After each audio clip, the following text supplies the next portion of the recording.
Dès demain, nos déplacements seront très fortement réduits. Tous les événements qui regroupent plus de 5000 participants ne pourront se tenir avant le mois de septembre. La saison 2019-2020, notamment celle de football, ne pourra pas non plus reprendre.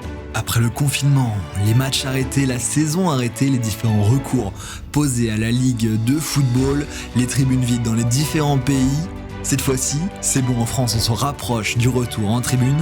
Le 11 juillet prochain, on va pouvoir retourner voir des matchs, les matchs amicaux, c'est ce qu'on va voir dans ce programme. Donc c'est parti. Oula, hop. Oh, elle est un peu trop sérieuse celle-là, je pense.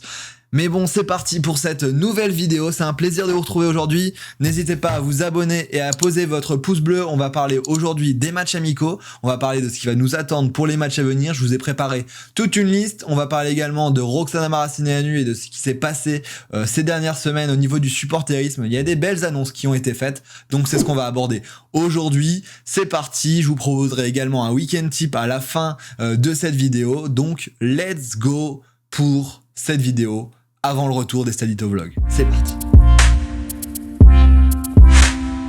Le 8 juin dernier, dans une conférence de presse tenue, la ministre des Sports, Roxana Maracineanu, a annoncé de nombreuses avancées pour notre retour dans les tribunes, notamment cette fameuse jauge de 5000 supporters qu'on attend et qu'on va enfin trouver le 11 juillet selon ses mots, mais elle n'est pas revenue uniquement sur ce point-là, elle est également revenue sur deux autres avancées majeures pour le supporterisme en France. C'est déjà acté dans pas mal de pays étrangers, mais en France ça commence à arriver.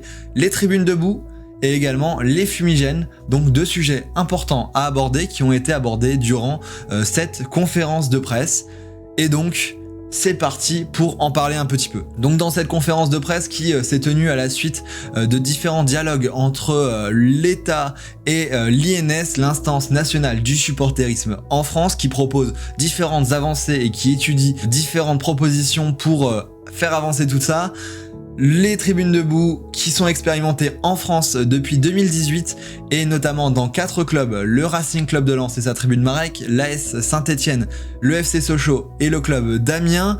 Les tribunes debout sont pour la première ministre une façon de vivre sa passion pour les supporters de façon beaucoup plus facile, je cite, comme elle l'a évoqué. Donc c'est une chose qui va être mise en place, de plus en plus poussée en France. On peut le voir en Allemagne notamment, quand je suis allé notamment à Mönchengladbach, où là c'était totalement différent, des tribunes debout de 16 000 places, c'est colossal. En France, une tribune comme la Tony Marek contient seulement, j'ai envie de dire, 4000 places debout, mais voilà, c'est une avancée et ça, c'est en bonne voie. Forcément, avec le Covid, ça va être un peu ralenti, mais en tout cas, c'est en bonne voie et c'est ce qui a été annoncé lors de ce moment et cette conférence de presse d'une douzaine de minutes. Notamment, je vous mets le lien en dessous en description si vous voulez revoir tout ça. Ensuite, le second point qui a été abordé, c'est les fumigènes. Fumigènes, forcément quelque chose qu'on aime beaucoup, qu'on apprécie pour l'animation des tribunes. C'est également quelque chose de dangereux qu'il faut savoir maîtriser et c'est en ce sens que c'est interdit notamment. Et là, on a une avancée avec pas mal de médias qui ont repris cette sortie comme étant le retour des fumigènes dès la reprise du football. Ça ne se fera pas forcément comme ça. Tout le monde ne pourra pas craquer des fumigènes comme il a envie, mais l'État se montre un peu plus ouvert à une discussion et propose à l'instance nationale du supporterisme de proposer une avancée pour que les clubs puissent s'approprier eux-mêmes ce sujet des pyros et qu'ils puissent travailler avec leur groupe de supporters pour mettre en place notamment des craquages. Donc ça pourra se faire, je pense, dans des cadres de craquage encadré, donc pas forcément ce qui est souhaité par les supporters, mais ça pourrait être déjà une avancée par la suite. Donc voilà, c'est une avancée comme une autre, il faut que ça se fasse, il faut que ça bouge et ça a été dit ce 8 juin par la ministre des Sports. Si toutes les compétitions ont été arrêtées, comme je l'ai dit dans l'intro en rigolant, mais ça a été vraiment arrêté à la suite de l'annonce d'Édouard Philippe devant l'Assemblée nationale le 28 avril dernier. Il y a 2 matchs encore en France qui vont avoir lieu. Si les barrages de Ligue 2 n'ont pas lieu, la finale et les finales de coupe auront lieu. La première, la finale de la Coupe de France entre le PSG et l'AS Saint-Etienne qui aura lieu le vendredi 24 juillet. Et le vendredi suivant, ça sera la finale de la Coupe de la Ligue entre le PSG et l'Olympique Lyonnais qui aura lieu au Stade de France. Alors, est-ce que ça sera avec une jauge de 5000 personnes ou plus? C'est ce qui a été demandé notamment par Noël Le Graët pour cette finale de Coupe de France.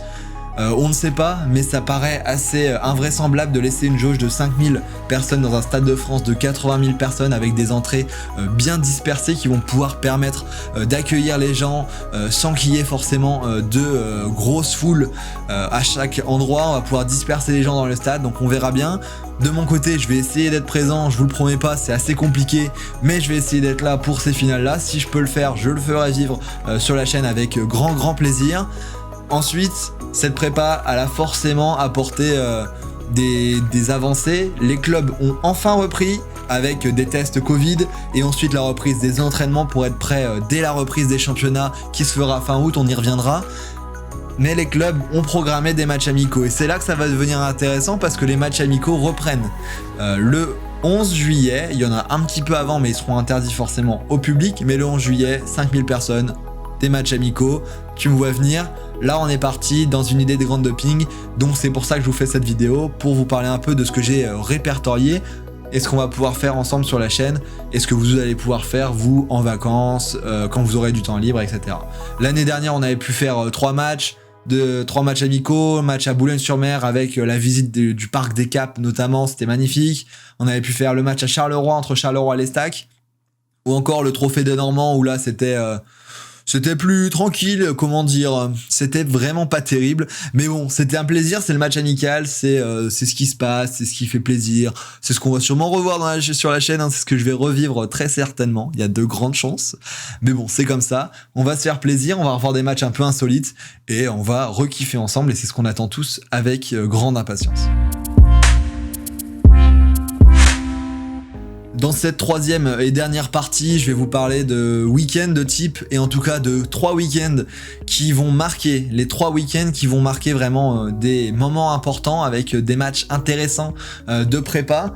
Tous les matchs en dehors de ces week-ends-là sont à retrouver sur le programme que je vous ai mis en description. Donc ici, je vous mets vite fait un extrait qui va défiler là, tac, qui va défiler là. Mais il y a tous les matchs amicaux que j'ai pu répertorier. Il en manque peut-être, mais ça va être mis à jour au fur et à mesure du temps. On travaille dessus, c'est un Google Doc, donc vous allez pouvoir retrouver tout ça. Il y a pas mal de matchs, il y a près de 70 ou 80 matchs qui sont répertoriés un peu partout en France, pardon.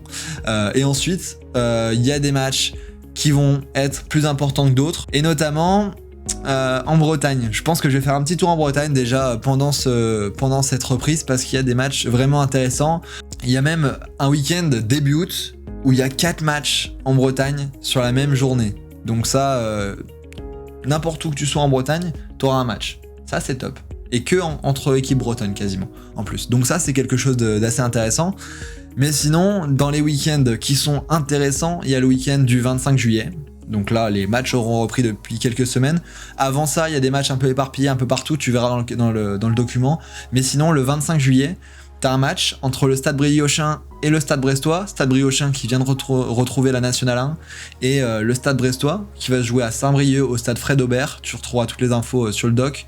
Mais un match très intéressant, 2 équipes bretonnes, une équipe qui monte, une équipe qui s'est maintenue bien comme il faut en Ligue 1.